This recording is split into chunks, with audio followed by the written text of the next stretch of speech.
When we found out that we were pregnant, we knew that we wanted an alternative to a normal hospital experience if we could.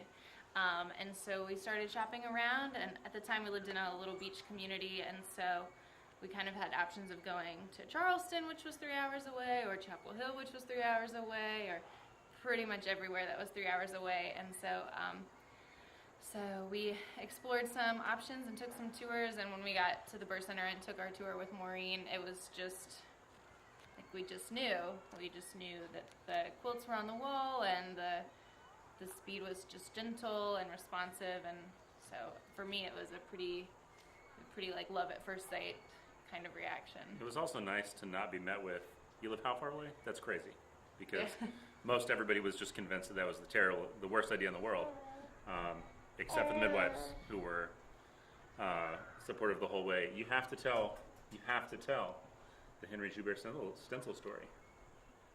It's like that magical first visit story. Oh, well.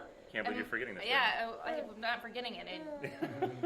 So I taught second grade, and when we showed up at the birth center, our very first midwife visit was with Emily, and so I taught her son in second grade, and I poured a lot of love into him at the time when he was my student, and so it was neat to have that come full circle and have her pour a lot of love into my little one before she even was a little one. So that was also one of those keystone moments that solidified that we were in the right place. I was receiving prenatal care there.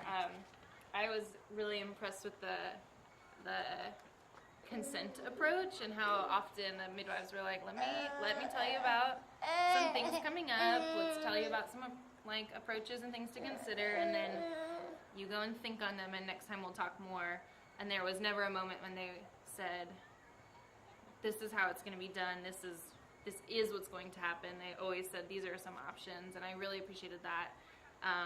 And then just our birth in general was really peaceful and beautiful and gentle, and I just, like, it's just perfect, and I want to tell everyone about it because so many women think that birth is a traumatic experience and have heard crazy stories, and I just want to tell them, like, no, you can read books and color and be in a bathtub and chat with your friends and eat snacks, and your little one will come. And I was in early labor for several days, and we ended up having an appointment coincidentally unrelated to the labor, but just because I was overdue. And we went there, and they said, well, could be a baby today or could not be a baby today. They were like, do you want some strategies or you want to go home? And I was like, strategies, definitely some strategies. So they tied a sheet around my belly and pulled it real tight, and then they sent us to Weaver Street Market and told us to walk around and have lunch. And I just think that's a really great way to have women welcome their babies into the world, by telling them that they can eat lunch and walk around, because they're made for this, and everyone is designed to do their job in this scenario. So. Literally zero hard work.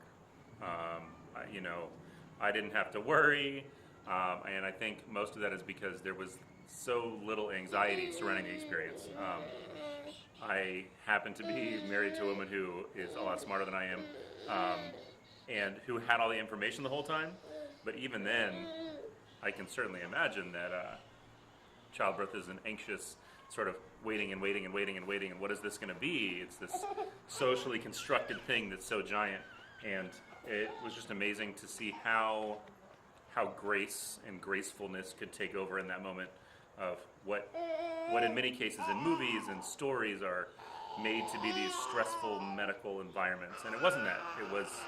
It was about life and family, and I'll always have that. So